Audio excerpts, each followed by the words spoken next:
In the vast and dark history of Middle-earth, two names stand out as the epitome of malevolence: Sauron and Morgoth.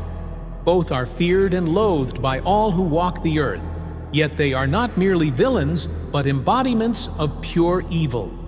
While Sauron is widely recognized as the Dark Lord of the Third Age, his malevolence pales in comparison to the original Dark Lord, Morgoth, who shaped the very essence of evil in the world. But who among them was truly more evil? In this video, we'll delve deep into their origins, their acts of cruelty, and their influence over Middle-earth to determine which Dark Lord deserves the title of the most evil being to ever exist. Morgoth, originally known as Melkor, was the most powerful of the Ainur, the holy beings created by Eru Ilúvatar before the shaping of the world.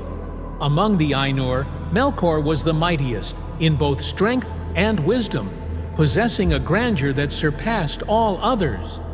His powers were diverse, and he had a deep understanding of the fabric of reality, which gave him the ability to shape and manipulate the world in ways unimaginable to others. However, it was this very strength that led to his downfall.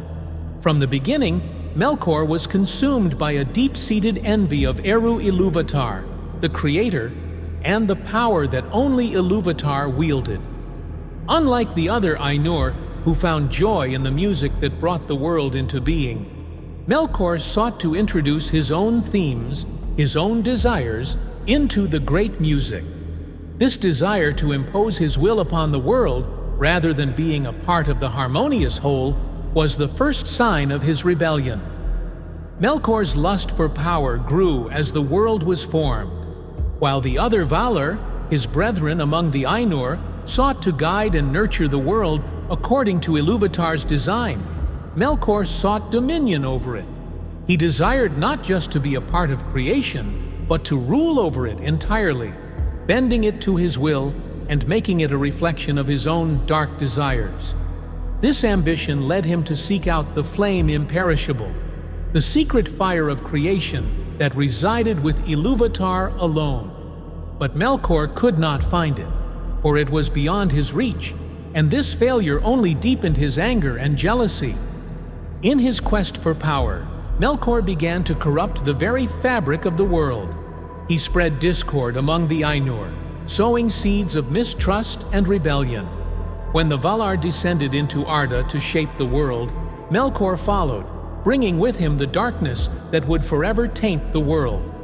He laid waste to the efforts of the Valar, corrupting their creations and spreading his influence wherever he went. His presence in Arda was like a shadow that blighted everything it touched, twisting and warping the world into a reflection of his own malice. Sauron, on the other hand, was originally known as Mairon, a Maya of Aule, the Vala, who delighted in crafting and smithing. Mairon was drawn to Aule's ability to shape and create, and for a time he was a great and wise servant, aiding in the construction and ordering of the world. However, Mairon's great strength lay in his desire for perfection and order. He admired Aule's skill, but unlike his master, who created out of love and joy, Mairon began to crave control.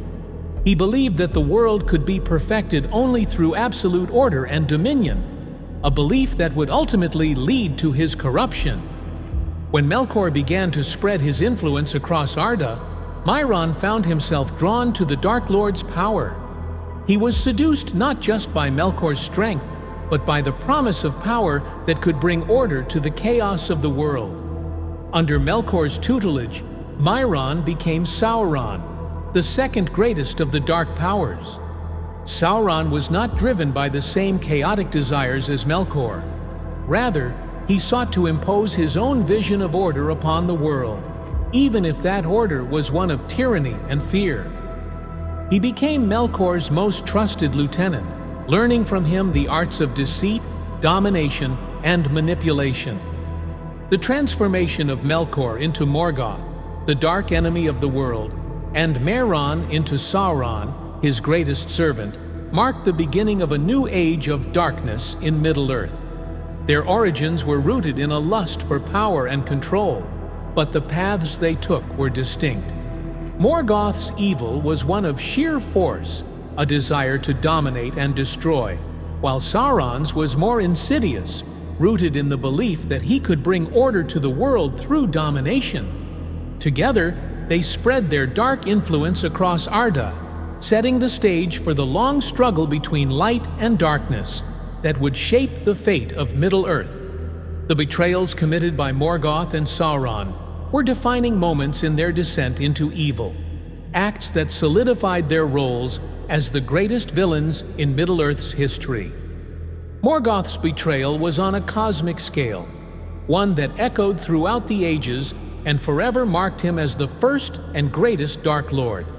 His first great betrayal was against his own kind, the Ainur. When he sought to impose his own will upon the music of the Ainur, he disrupted the harmony that Ilúvatar had intended. This act was more than just a rebellion. It was a fundamental rejection of the natural order, a desire to usurp the role of the Creator himself.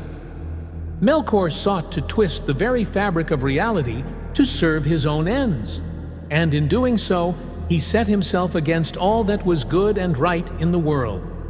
His betrayal deepened when he descended into Arda, the world that the Ainur had helped to create. While the Valar sought to shape the world according to Ilúvatar's vision, Morgoth sought to corrupt and control it. He spread his dark influence across the world, turning the creations of the Valar into instruments of his own malice. One of his most infamous acts of betrayal was the theft of the Silmarils, the greatest works of the elf Feanor. The Silmarils were jewels of pure light, symbols of all that was good and pure in the world. Morgoth coveted them, not for their beauty, but for the power they represented. In stealing the Silmarils, Morgoth not only betrayed the elves, but also defiled the very light of creation. This act plunged the world into chaos, sparking the War of the Jewels and leading to untold suffering and destruction. Morgoth's betrayal was also deeply personal. He betrayed those who had once been his allies, such as Ungoliant, the great spider whom he had enlisted to help him in his dark deeds. After using her to destroy the two trees of Valinor, Morgoth denied her the Silmarils she coveted, resulting in a deadly confrontation that showcased his treachery even toward those who aided him. His betrayals were not limited to grand cosmic events, but extended to the very people and creatures who had trusted him, highlighting the depth of his malevolence. Sauron's betrayal, while different in scale, was no less significant. Unlike Morgoth, whose betrayal was rooted in a desire to reshape all of creation, Sauron's betrayal was driven by a desire for control and order. His first major betrayal was against Aule, the Vala who had nurtured and taught him. By abandoning Aule's service and joining Morgoth, Sauron turned his back on the values of craftsmanship and creation, choosing instead the path of domination and fear. However, Sauron's greatest act of betrayal came after Morgoth's defeat at the end of the First Age. Instead of repenting or seeking redemption, Sauron chose to carry on Morgoth's legacy, but with his own twisted vision. He sought to dominate Middle-earth not through brute force, as Morgoth had, but through manipulation and deceit. The creation of the One Ring was the culmination of this betrayal. By forging the One Ring, Sauron sought to enslave the minds of all the other rulers of Middle-earth, binding them to his will. This was not just a betrayal of the elves, dwarves, and men, but also a betrayal of the very nature of power itself. Sauron turned the art of creation into an instrument of control, perverting the very gifts that had been given to him as a Maya. Sauron's betrayal extended to those who served him as well. He promised the 9 kings of men great power and dominion, only to enslave them through the rings of power, turning them into the Nazgûl, his most feared servants. His manipulation of Saruman, who sought to rival Sauron but ultimately became his thrall, is another example of Sauron's capacity for betrayal. Even within his own ranks, Sauron sowed distrust and fear, ensuring that no one could ever challenge his rule. In the end, the betrayals of Morgoth and Sauron were not merely acts of evil, they were reflections of their deepest desires. Morgoth's betrayals were rooted in a desire to unmake and remake the world in his own image, while Sauron's were driven by a need to control and dominate. Both sought power, but their methods and motivations were different, shaping the course of Middle-earth's history in unique ways. Their betrayals left scars that would last for ages, affecting not only those who lived during their reigns, but also the generations that followed. The acts of cruelty and destruction committed by Morgoth and Sauron are legendary in Middle-earth's history, each leaving an indelible mark on the world and its peoples. Morgoth, being the original Dark Lord, set a precedent for evil that was unmatched in its scale and ferocity. His cruelty was boundless, and his capacity for destruction knew no limits, as he sought to bring all of Arda under his dominion and crush any who opposed him. Morgoth's cruelty is perhaps best exemplified by his creation of the orcs. In his twisted desire to mock and corrupt the creations of the Valar, Morgoth captured elves, the fairest and noblest of Eru Ilúvatar's children, and subjected them to unimaginable torture and dark sorcery. Through this vile process, he corrupted them into the orcs, creatures of pure malice and hatred. This act was not just an attack on the elves, but on the very idea of creation itself, as Morgoth took something beautiful and pure and twisted it into something hideous and evil. The orcs became a symbol of Morgoth's power, a living testament to his cruelty, as they were forced to serve him and carry out his will across Middle-earth. Another of Morgoth's most heinous acts was the unleashing of the dragons, particularly Glaurung, the first of the fire drakes. Dragons were Morgoth's most formidable and destructive creations, embodying his desire for dominance through sheer terror. Glaurung, known as the father of dragons, was responsible for countless atrocities, including the devastation of entire regions and the corruption of hearts and minds. Glaurung's influence was most notably felt in the tragedy of Turin Turambar, where the dragon's malice led to a series of events that brought ruin and despair to Turin and those he loved. Morgoth's use of such creatures demonstrated his willingness to unleash unimaginable horrors upon the world to achieve his goals, showing a level of cruelty that transcended mere physical destruction. Morgoth's cruelty also extended to the land itself. During the First Age, he unleashed a series of cataclysmic events that reshaped the very geography of Middle-earth.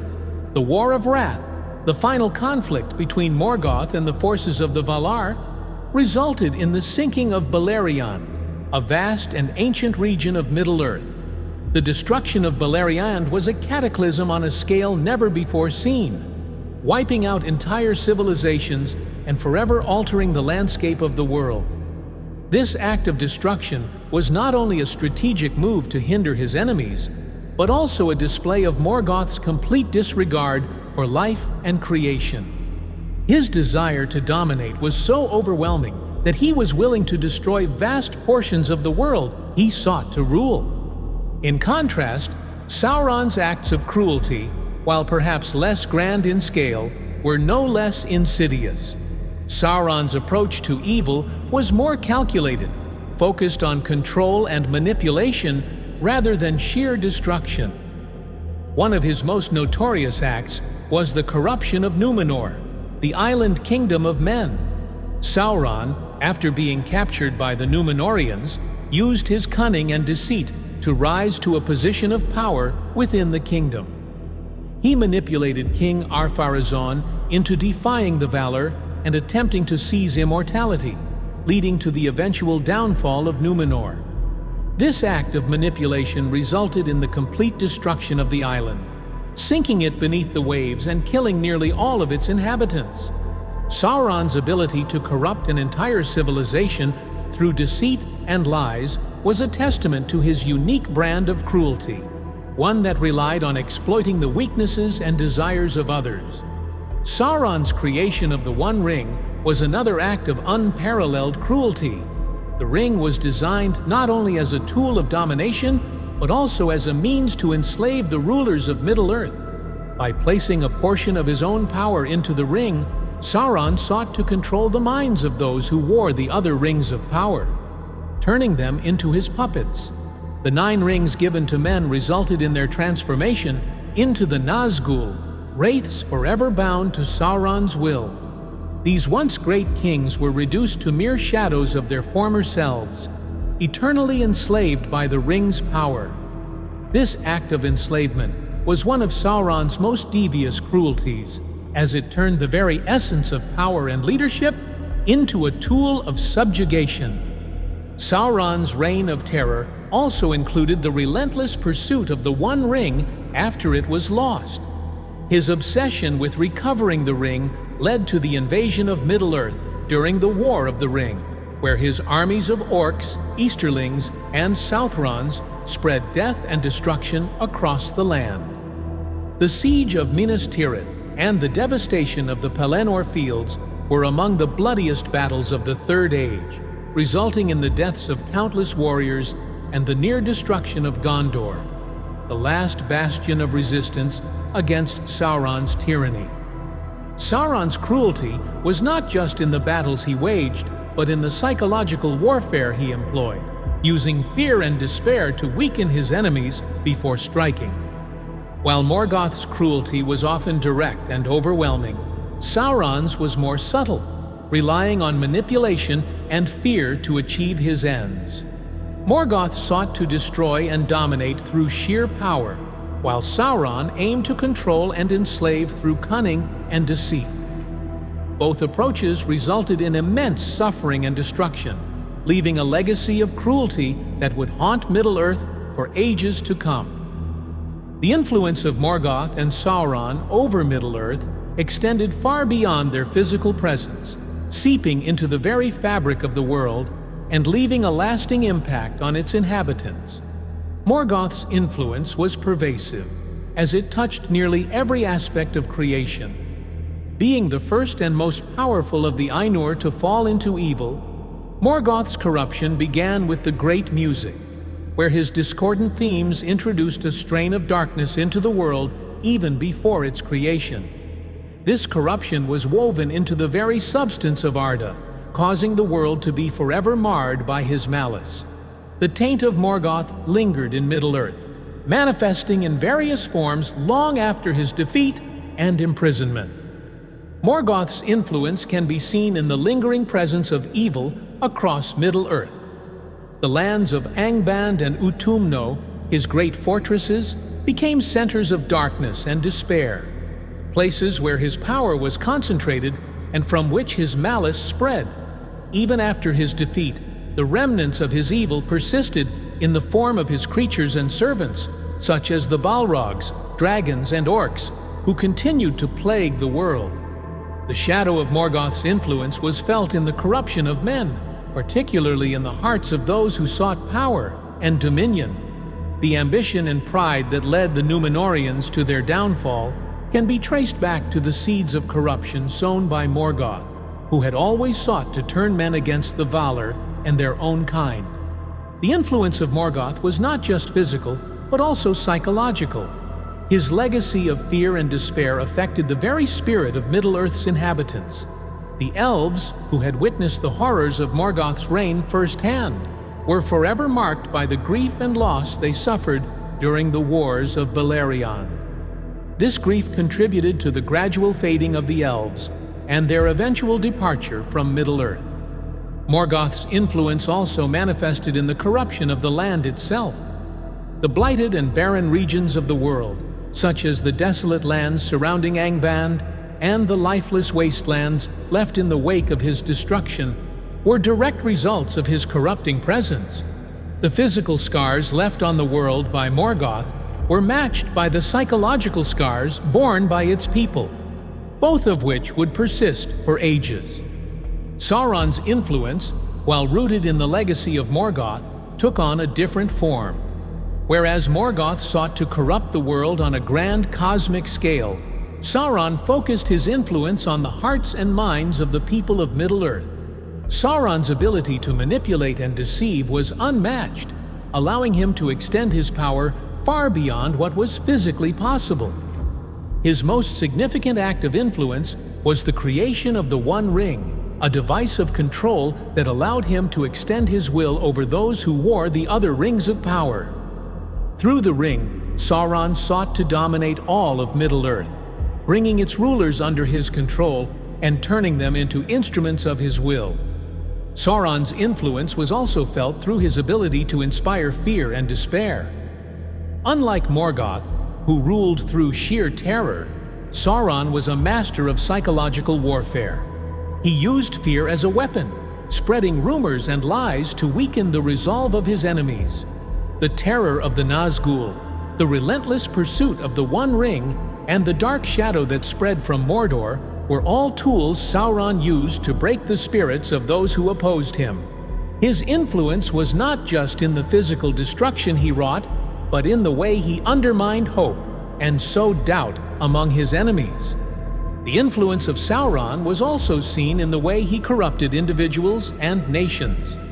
The fall of Numenor was one of Sauron's greatest triumphs, as he was able to manipulate the entire kingdom into defying the Valar and bringing about their own destruction. Sauron's influence over men was particularly strong, as he played upon their fears and desires, turning many to his service with promises of power and immortality.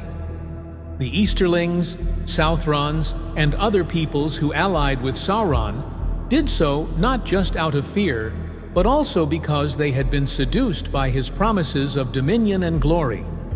Sauron's influence was pervasive, affecting not just the lands he ruled directly, but also those far beyond his reach. The legacy of Morgoth and Sauron is one of unending darkness, a shadow that loomed over Middle-earth long after their defeats. Morgoth's legacy was one of corruption on a grand scale, affecting the very essence of the world and leaving a lasting taint that could never be fully cleansed. His influence was felt in the continued presence of evil in Middle-earth, from the lingering shadow of his creatures to the corruption of men. Morgoth's defeat marked the end of the First Age, but his influence persisted, shaping the course of history and setting the stage for the conflicts that would follow. Sauron's legacy, while rooted in Morgoth's, was more focused and insidious. His creation of the One Ring ensured that his influence would continue even after his physical defeat. The ring's power to corrupt and dominate meant that Sauron's will could persist as long as the ring existed. The War of the Ring, fought in the Third Age, was a direct result of Sauron's legacy, as the struggle to destroy the ring became the central conflict of the age. Sauron's influence extended beyond his own time, as the fear and despair he inspired continued to affect the people of Middle-earth even after his defeat. The legacies of Morgoth and Sauron are intertwined, each feeding off the other and shaping the course of Middle-earth's history. Morgoth's legacy was one of grand cosmic evil, a shadow that tainted the very world itself. Sauron's legacy was one of control and manipulation, a more focused but no less devastating form of evil. Together, they represent the two faces of darkness in Tolkien's world: the overwhelming force of destruction and the insidious power of control. Their legacies continue to be felt in the world of Middle-earth, serving as a reminder of the ever-present danger of evil and the need for vigilance in the face of darkness.